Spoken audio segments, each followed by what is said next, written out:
आता ही एवढी कोथिंबीर घेतली आहे, तर ही स्वच्छ धुवून चिरून घेऊ.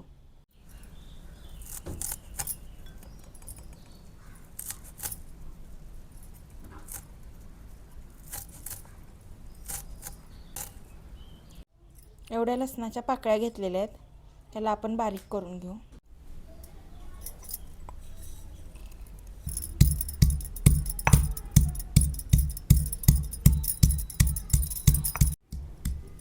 आता असा लसूण बारीक काढून घेतलाय, काढून घेऊया.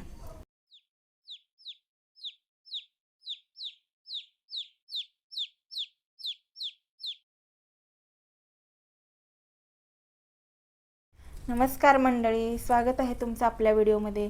आज आपण हिरव्या मिरचीचा झणझणीत गावरान झुणका आणि गरमागरम भाकर करणार आहे. तर चूल पेटलेलीच आहे, तर चला कढई ठेवून करूया. कढई तापलेली आहे, तर आता तेल ओतून घेऊया. 2-3 चमचे तेल ओतून घेऊ. जिरे मोहरी टाकून घेऊ. आता लसूण टाकून घेऊ.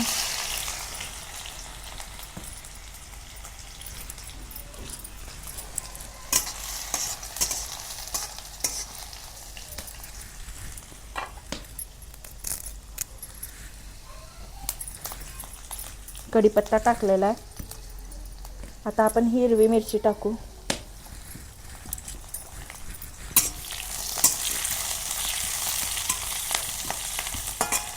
तर ह्याला छान असं भाजून घेऊया. आता हिरवी मिरची छान भाजून झालेली आहे, लसूण पण आपला छान लाल झाला आहे. तर आता कांदा टाकून घेऊ.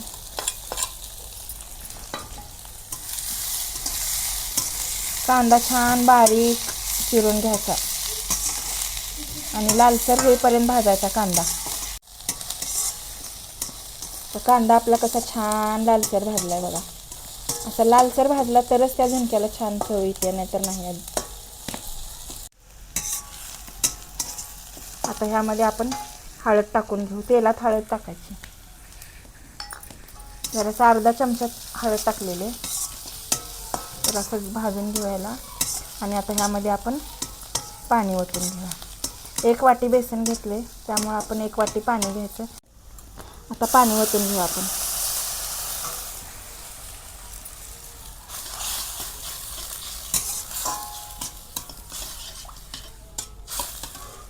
आता ह्याला छान अशी उकळी आली की मग आपण ह्यामध्ये बेसन गरगटून घ्यायचं.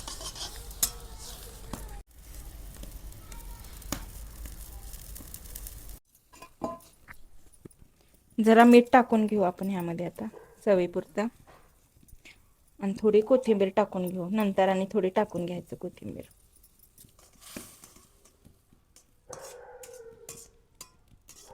आता हे पाणी छान उकळलेलं आहे, तर आता आपण ह्यामध्ये बेसन गरगटून घ्यायचं.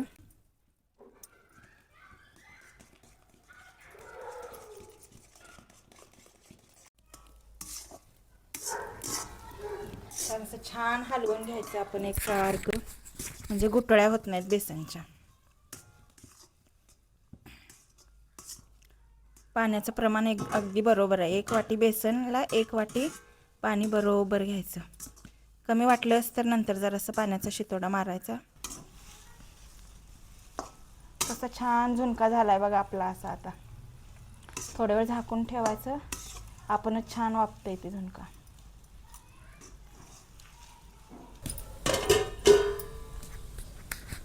तर आपला झुणका तयार आहे. तर आता ह्याच्यावर जरा कोथिंबीर टाकून घेऊ चवीला.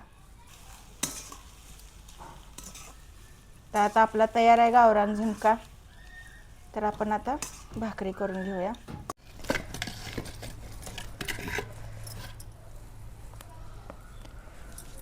झुणका करून घेतलाय. झुणक्यासोबत खायला भाकरच छान लागते, तर आपण भाकरी करून घेऊ. चपातीसोबत झुणका चांगला लागत नाही, आपण भाकरी करूया.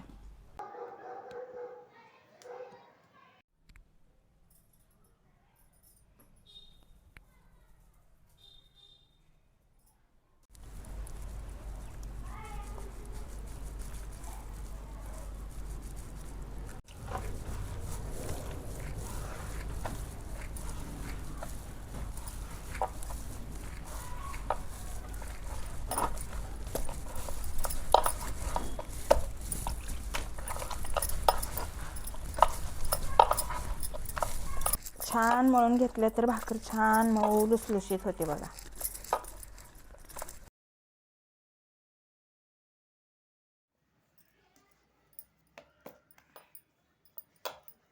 छान मळून घ्यायचं बघा. आणि आता आपण ह्याचा एक गोळा करून घेऊ.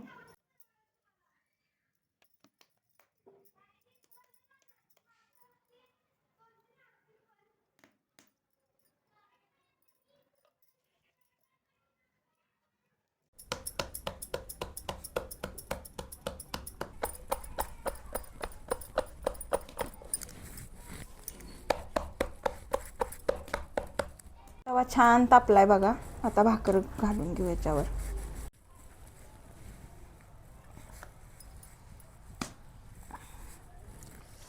भाकर टाकली की लगेच पाणी लावून घ्यायचं भाकरीला.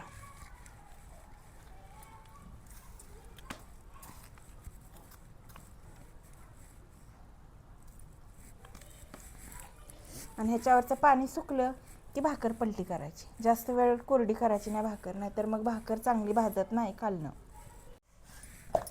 कशी छान पचल्या बघा भाकर. खालनं जाळ पण चांगला लागलाय चुलीला.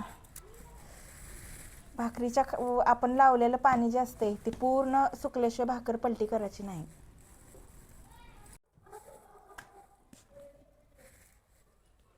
ज्या बाजूनं कच्ची आहे त्या बाजूनं भाकर भाजून घ्यायची छान बघा.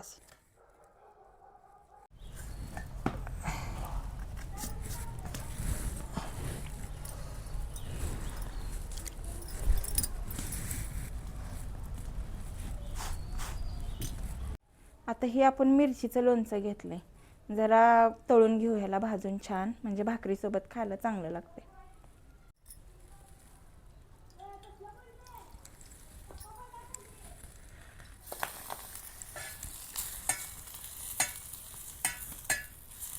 तर तयार आहे बघा आपलं झुणका भाकरीचं ताट. भाकर, झुणका, कांदा, लोणचं, तळलेली मिरची, लोणच्यातली दही, खायला एक नंबर गावरान बेत.